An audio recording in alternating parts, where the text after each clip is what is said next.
কক্সবাজারে এত ভৌতিক একটা এক্সপিরিয়েন্স আমাদের সাথে হবে আমরা কখনো কল্পনাও করিনি। এত ভৌতিক এক্সপিরিয়েন্স যেটা আসলে মনে পড়লেও অনেক বেশি খারাপ লাগে।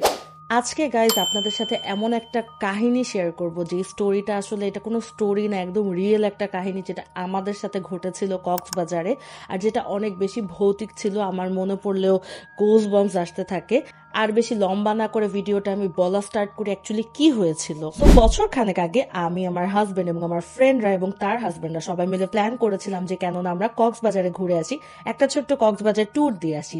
খুবই তাড়াতাড়ি প্ল্যানিং করেছিলাম এবং খুবই তাড়াতাড়ি সবকিছু অ্যারেঞ্জমেন্টস করতে হয়েছিল, যার কারণে আমরা একটা অ্যাফোর্ডেবল সুন্দর একটা ভালো টাইপের হোটেল খুঁজছিলাম। তো কক্সবাজারে নামার পরে আমরা হোটেল খোঁজা শুরু করি এবং অনেকগুলো হোটেল দেখি যেগুলো অনেক অ্যাফোর্ডেবল এবং অ্যাফোর্ডেবলের সাথে সাথে যেগুলো ছিল কোন রকম টাইপের। সো এভাবেই খুঁজতে খুঁজতে আমরা খুব ভালো একটা হোটেল পাই যেটার নাম ছিল হোটেল ভিস্তা বে, যেটা একটু কলাতলির থেকে ভেতরে ছিল। তারপর আমরা চিন্তা করলাম রুমগুলো যেহেতু অনেক ভালো, আমরা না হয় নিয়ে নিই। আমি যদি হোটেলের পরিবেশটা বলি, হোটেলের পরিবেশটা খুবই সুন্দর ছিল। আমরা নিয়েছিলাম এক একটা 2 BHK ফ্ল্যাট টাইপের এক একটা রুম, যেখানে 2টা বেডরুম ছিল।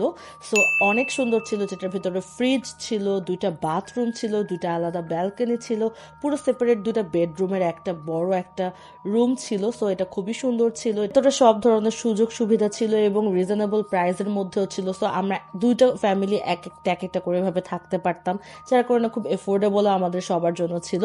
তো আমরা সবাই প্ল্যানটা করে আমরা ভিস্তা বেতে উঠে যাই এবং আমরা পরপর 2 দিন, প্রায় 3 দিনের মতো আমরা কক্সবাজারে এভাবে থাকি, এনজয় করি। কাহিনীটা মেইন যেখান থেকে শুরু হয় সেটা হচ্ছে আমরা একদিন সবাই মিলে ঘুরলাম, বেড়ালাম, তারপর আমরা চলে আসলাম আমাদের নিজেদের হোটেলে। সো রাতের বেলা যেহেতু এটা ছিল লাস্ট নাইট, পরের দিন আমরা আর কি চলে যাব। সো লাস্ট হোটেলে এই রাতটাই স্টে করা আমাদের। তাই আমরা সবাই মিলে চিন্তা করলাম যে কেননা একটু মজা করা যাক। তো আমি আমার রুমে সবাইকে ইনভাইট করলাম যে সবাই চলে আসো, এবং আমরা অনেক স্ন্যাক্স এবং অনেক কিছু নিয়ে গিটার টিটার নিয়ে আড্ডা মারতে বসলাম, অনেক এনজয় করলাম। সো এই এনজয়মেন্টই করতে করতে আমাদের রাত অ্যাটলিস্ট 3টা বেজে যায়। আমরা গান বাজনা করছিলাম, সব বান্ধবীরা বন্ধুরা সবাই মিলে এনজয় করছিলাম, হাজবেন্ডরা ছিল, সবাই মিলে খুব মজা করছিলাম। তখন আমার হঠাৎ মনে হলো যে আমার একটু ইম্পর্টেন্ট একটা কল এসেছিল, তো সেই কলটা আমাকে রিসিভ করতে হবে ওই সময়টাতেই। আসলে খুব ইম্পর্টেন্ট একটা কল ছিল, তো যার কারণে আমি ভাবলাম যে তাহলে কাজ করি, যেহেতু অনেক বেশি রাত হয়ে গেছে আর আমাদের রুমে সবাই বসা। সো এই মুহূর্তে ওদেরকে আসলে রুম থেকে তো আর বের করে দেওয়া যায় না। সো আমরা যেটা চিন্তা করলাম যে তাহলে একটা কাজ করি, আমি একটু আমার ফ্রেন্ডের রুমটাতে যাই। সো আমরা ছিলাম বেসিক্যালি 3 তলায় এবং ওদের রুমটা ছিল 4 তলায়। আমাদের 3 তলায় রুমটা একটাই ছিল, আর 4 তলায় ওদের আর 2টা রুম ছিল। তো টোটাল আমরা 3টা রুমের মানে 6 বেডরুমের একটা রুম নিয়েছিলাম।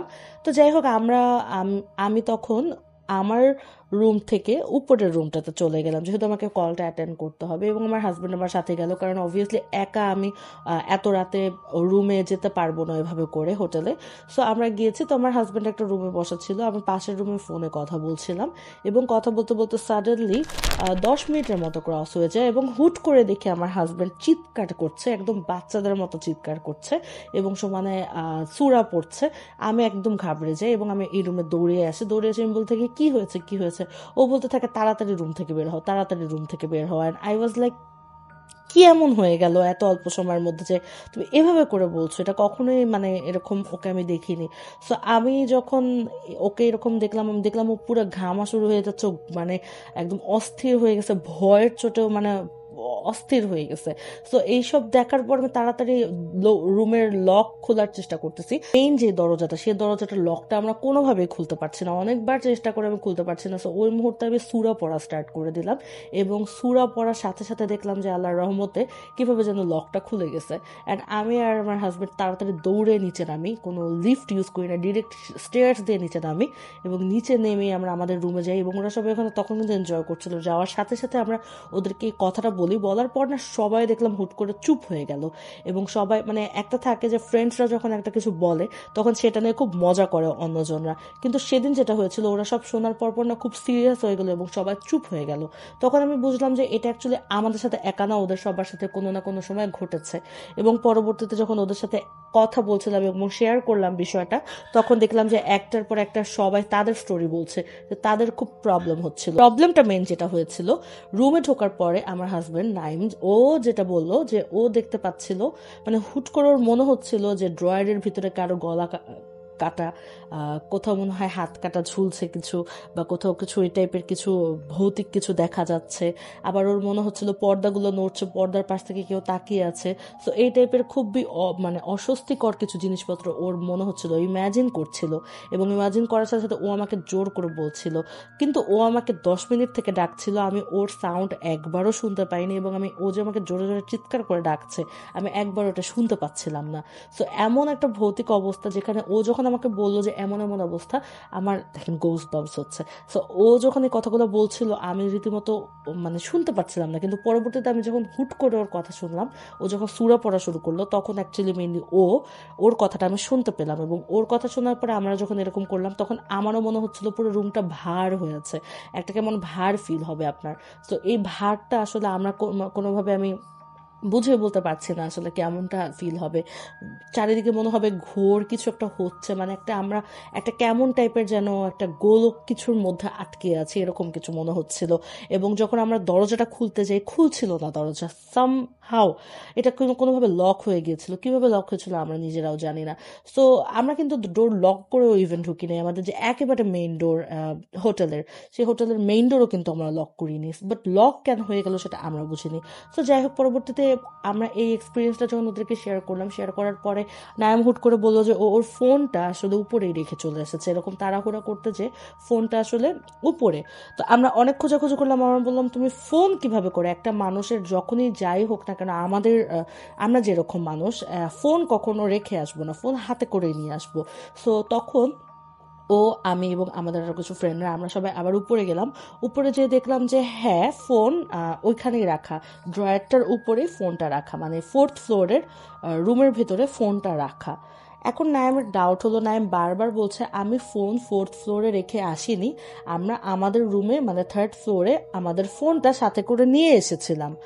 আমরা কখনো বিশ্বাস করিনি যে এটা কিভাবে পসিবল, কারণ আমরা যখন উপরে গেলাম, উপরে যে তোমার ফোন আমরা পেয়েছি, তুমি হয়তো রেখে এসেছো, কিন্তু নাইম বারবার বলছিল যে না, আমি ফোন রেখে আসিনি, আমি ফোন সাথে করে নিয়ে এসেছিলাম।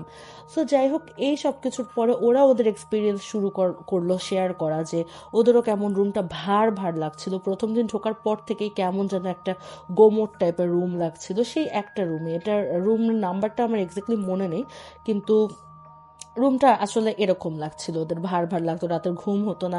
হুট করে একদিন ওদের রুমের পাওয়ার সাপ্লাই চলে গিয়েছিল, পুরো রুম অন্ধকার হয়ে গিয়েছিল।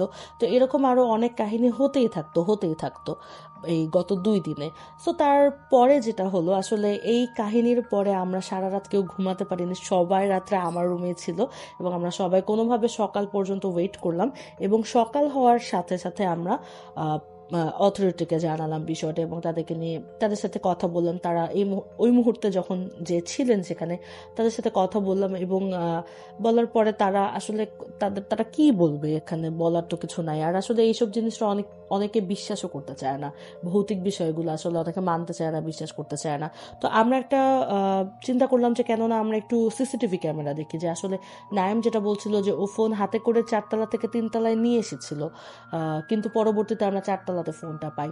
তো আমি ভাবলাম যে সিসিটিভি ক্যামেরাটা অবশ্যই চেক করা উচিত, এবং সিসিটিভি ক্যামেরাটা যখন চেক করলাম, তখন দেখতে পেলাম যে আমি আর নাইম যখন 4তলা থেকে 3তলায় সিঁড়ি দিয়ে দৌড়ে দৌড়ে নামছিলাম, ওই মুহূর্তে ফোনটা নাইমের হাতেই ছিল, এবং আমাদের রুমে আসার পর ফোনটা গায়েব হয়ে কি করে সেই 3তলা থেকে 4তলায় চলে গেল। এটা তো কোনো মানে রাত 3:30-4টার ঘটনা, এটা কিভাবে পসিবল হয়? এটা কি কখনোই পসিবল হতে পারে? মানে এই জিনিসটা জানার পর আমাদের মানে আরো মানে আমরা কি আর বলবো। তো যাই হোক, ওই রাত মানে ওই দিনটা কোনো রকম ভাবে আমরা ঘোরাঘুরি করে করে আমরা যেভাবেই ছিলাম না কেন, বারবার ওই মনেই আসছিল যে এটা আমরা কি এক্সপিরিয়েন্স করলাম। তো যাই হোক, এইসবের পরবর্তীতে রাতের বেলা আমরা যখন ব্যাক করি, তো প্রাইভেট কার আমরা নিয়ে গিয়েছিলাম, আমি ছিলাম, আমার হাজব্যান্ড ছিল, এবং আমার হাজব্যান্ডের একটা ভাইয়া ছিল। আমরা 3জন ছিলাম, আমরা ব্যাক করছিলাম। তো আমি ব্যাক করার টাইমে হোটেল থেকে গাড়িতে যখন উঠবো, তখন 9টা বা 9:30 বাজে। তো আমরা তখন আমি ভাবলাম যে কিছু ফ্রাইড চিকেন নিয়ে রাখি। ওখানে সিপি পাশেই থাকে, সবসময় আপনি কক্সবাজারে গেলে দেখবেন সিপির অভাব নাই। সো ওখানে সিপি ছিল আমাদের হোটেলের পাশে। তো আমি প্রায় 10 পিসের মতো সিপি চিকেন নিয়ে নিলাম আমাদের 3 জনের জন্য। রাতে পুরো গাড়িতে খেতে খেতে যেতে পারবো যতক্ষণ পর্যন্ত না চট্টগ্রাম বা কুমিল্লাতে আগাই। আমি সেই চিকেন ফ্রাইগুলো নিয়ে গাড়িতে উঠলাম। উঠে 10 মিনিট হবে জাস্ট আমরা মানে কলাতলিটা ক্রস করে বা ডলফিন মোড়টা ক্রস করে আমরা হাইওয়েতে জাস্ট উঠেছি। তার 2 মিনিটের মাথায় আমাদের গাড়ির পেছনে কে যেন ফলো করা স্টার্ট করে দিল।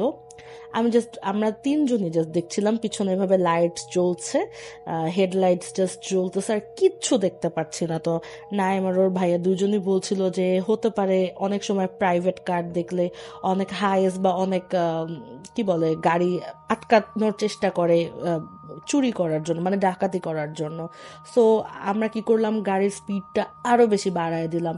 আমরা যতই গাড়ি বাড়াচ্ছি না কেন গাড়ি একদম স্লো চলছে, মনে হচ্ছে কি মানে আমাদের 3জনারই মনে হচ্ছে যে গাড়িটা মনে হয় একদম মানে রাস্তার সাথে না মিশে মিশে যাচ্ছে, একটা কেমন ভার হয়ে থাকে না, সেরকম মনে হচ্ছিল। আমরা স্পিড কিন্তু অনেক বেশি স্পিডে আমরা চলছি, আমরা আশেপাশে দেখতে পাচ্ছি অন্য গাড়ি যাচ্ছে, কিন্তু আমাদের কাছে মনে হচ্ছে আমরা খুবই স্লো চলছি। তো এরকম চলতে চলতে প্রায় 10 মিনিট আমাদের এরকম এরকম পিছে যে হেডলাইটস আমরা দেখতে পাচ্ছি সেটা আমরা দেখেই যাচ্ছি। সো এইরকম অবস্থাতে মানে তার মাঝখানে নাইম বললো যে আমরা ছাড়ি, এক কাজ করে আমরা রেডিও বা কোনো কিছু একটা ছাড়ি, গান বা কোনো কিছু ছাড়ি বা একটা সুরা ছাড়ি। তো ও সুরা ছেড়ে দিল। সুরা ছাড়ার পরে সুরার ভয়েসটাও কেমন যেন লাগছে, মানে আমি বুঝেও বলতে পারবো না। আমরা 3জন কাঁপছি রীতিমতো, একজন গাড়ি চালাচ্ছে পাশে, একজন বসা পিছনে আমি বসা। তো আমরা 3জন রীতিমতো কাঁপছি যে আমাদের সাথে এগুলো কি হচ্ছে। তারপর কোনো রকম ভাবে সামনে একটা হোটেল ছিল, তো আমরা গাড়িটার সাথে সাথে হোটেলের ভিতরে ঢুকিয়ে দিই, কারণ পেছনে কি ডাকাত না কোনো কিছু আমরা কিছুই জানি না। সো গাড়িটা যখন আমরা আমাদের একটা ওই হোটেলের মধ্যে ঢুকিয়ে দিলাম, এটা কক্সবাজার থেকে আধা ঘন্টা পরের কাহিনী, আধা ঘন্টা ধরে আমাদের সাথে এগুলোই হচ্ছে। সো আমরা যখন গাড়িটা হোটেলে ঢুকিয়ে দিলাম, সাথে সাথে দেখলাম কি একটা টেম্পু, মানে আপনি বিশ্বাস করতে পারবেন না, একটা টেম্পু জাস্ট পাস করলো আমাদেরকে। এই টেম্পুটা আমরা গাড়ির ভেতর থেকে দেখে মনে হচ্ছিল অনেক বড় একটা ট্রাক বা অনেক বড় একটা গাড়ি। তো যাই হোক, ওখানে আমরা হোটেলটাতে কিছুক্ষণ রেস্ট নিলাম, বসলাম, চা টা খেলাম, খেয়ে আমরা আবার রওনা দিলাম। সেম অবস্থা আমাদের সাথে এখনো হয়ে যাচ্ছিল। হুট করে নাইম বললো যে তোমার চিকেন ফ্রাই গুলো আছে না? আমি বললাম হ্যাঁ। বললো যে তুমি চিকেন ফ্রাইটা ফেলে দাও, পুরো 10 পিস ফেলে দাও। আমি বললাম যে চিকেন ফ্রাই কেন ফেলবো, মানে ভাজা জিনিস। আমি বলছি ফেলো। সো আমি জাস্ট খাবারটা উঠালাম, উঠে এভাবে করে জানলা দিয়ে ফেলে দিলাম। ফেলার দেখেন আমার কেমন গুজবাম্পস হচ্ছে, মানে কি যে এক্সপিরিয়েন্স করেছি। ফেলে দেওয়ার জাস্ট কয়েক সেকেন্ডের মধ্যে আমাদের গাড়িটা, মনে করেন আমাদের গাড়িটা এভাবে এভাবে চলছিল, এভাবে এভাবে চলতে চলতে শু করে আমাদের গাড়ি চলা শুরু হলো। মানে যে স্পিডটা আমরা অ্যাকচুয়ালি দিয়ে রেখেছিলাম সেই স্পিডটা ক্যাচ করলো এবং শিউ করে আমাদের গাড়ি একদম চলা স্টার্ট হয়ে গেল। আমাদের শরীর হালকা হয়ে গেল, একটা কেমন ঝাঁকি আসলো অ্যান্ড শরীর একদম হালকা হয়ে গেল। এবং আমরা 3জনই একদম ফিল করছিলাম যে মনে হচ্ছিল কিছু একটা ভার দিয়ে রেখেছিল, আমাদেরকে টাইট করে ভার দিয়ে রেখেছিল এবং হুট করে আমাদেরকে ছেড়ে দিল। সো তারপরে সামনে একটা মাজার ছিল, তো নাইম নেমে ওখানে মাজারে কিছু টাকা দিয়ে দিল এবং আমরা আবার সুরা টুরা পড়ে আল্লাহর নাম নিয়ে সুন্দর করে ঢাকার উদ্দেশ্যে রওনা দিলাম। এবং পরবর্তীতে আমাদের আলহামদুলিল্লাহ কোনো প্রবলেম হয়নি, আমরা সুন্দরভাবে ব্যাক করেছি। কিন্তু এই যে এক্সপিরিয়েন্সটা আমরা কক্সবাজারে পেলাম, আমি জানি না হোটেলের কোনো প্রবলেম ছিল, আমাদের মধ্যে কোনো প্রবলেম ছিল, কি হয়েছিল আমরা কোনো কিছু জানি না। কারণ আমরা আল্লাহর রহমতে যখনই কোথাও যাই অনেক মেনটেন করে পবিত্রভাবে এবং সুন্দরভাবে সবসময় থাকি, সবসময় যাই, এবং আমরা সবসময় আমাদের মুখে সূরা থাকে। আমরা স্টার্টিংই করি আমাদের যে কোনো জার্নি এবং সূরা দিয়ে, আল্লাহর নাম নিয়ে। তারপরও কেন এরকম আমরা এক্সপিরিয়েন্স করলাম সেটা আমরা আসলেও এখনো পর্যন্ত কেউ জানি না। তবে যতবারই এই কাহিনীটা আমার মনে পড়ে, যতবারই আমি এই কাহিনীটা বলার চেষ্টা করি, ততবারই আমার খুব খারাপ লাগতে থাকে, খুবই মানে ভেতর থেকে কেমন যেন লাগতে থাকে। তো যাই হোক, আমি এই কাহিনীটা আপনাদের সাথে শেয়ার করলাম কোনো হোটেলকে ডিফেম করার জন্য বা আমাদের নিজেদের কোনো কিছু করার জন্য না, এতটুকু বলার জন্য যে আসলে কক্সবাজার জায়গাটা একেবারে অন্যরকম। এটা ঢাকার মতো অনেক লোকালয়ময় জায়গা না, এখানে মানুষজন থাকে, ওখানে সাগর মানে সমুদ্র আছে। সো অনেক সময় অনেক ভৌতিক কাহিনী কক্সবাজারে হয়ে থাকে। সো কক্সবাজারে যখনই যাবেন চেষ্টা করবেন সবসময় মুখে সূরা রাখার, আল্লাহর নাম নিয়ে সবসময় চলার চেষ্টা করবেন, পাক পাক পবিত্রভাবে কক্সবাজারে চলার। আমরা অনেকেই অনেক ধরনের, হয়তো বা আমরা তো আলহামদুলিল্লাহ করি না, বাট অনেকে অনেক সময় অনেক কিছু উল্টাপাল্টা করে ফেলে। তো চেষ্টা করবেন যখনই কোনো কোথাওই যাবেন, কোনো ট্রাভেল করবেন, চেষ্টা করবেন সবসময় ভালোভাবে সভ্যভাবে চলাফেরা করার এবং শান্তভাবে ঠান্ডা মাথায় সব কিছু ডিসিশন নেয়ার। কারণ আপনি আপনার বাসা থেকে অনেক দূরে কোথাও আননোন কোথাও ঘুরতে যাচ্ছেন, এবং কক্সবাজারে এরকম আমি সারা জীবন শুনে এসেছি মানুষের কাছ থেকে ভৌতিক কাহিনী, আমার লাইফে এক্সপিরিয়েন্স করলাম আমি এই ভৌতিক কাহিনী। সো আজকে আপনাদের সাথে এটাই শেয়ার করলাম। আশা করি আপনাদের সাথে যেন এরকম না হয়, আর আপনাদের সাথে কারোর সাথে যদি এরকম হয়ে থাকে প্লিজ কমেন্ট করে জানাবেন, আমি আপনাদের স্টোরিটাও জানতে চাচ্ছি। এবং ফার্দার আরও অনেক স্টোরি এরকম আমি শুনি সবসময়। তো আপনাদের কার কার সাথে এরকম হয়েছে প্লিজ জানাবেন, যেন আমিও বুঝতে পারি যে এটাকে আসলে মানে ফল্টটা আসলে কি ছিল। তো আজকের ভিডিওটা এই পর্যন্তই থাকছে।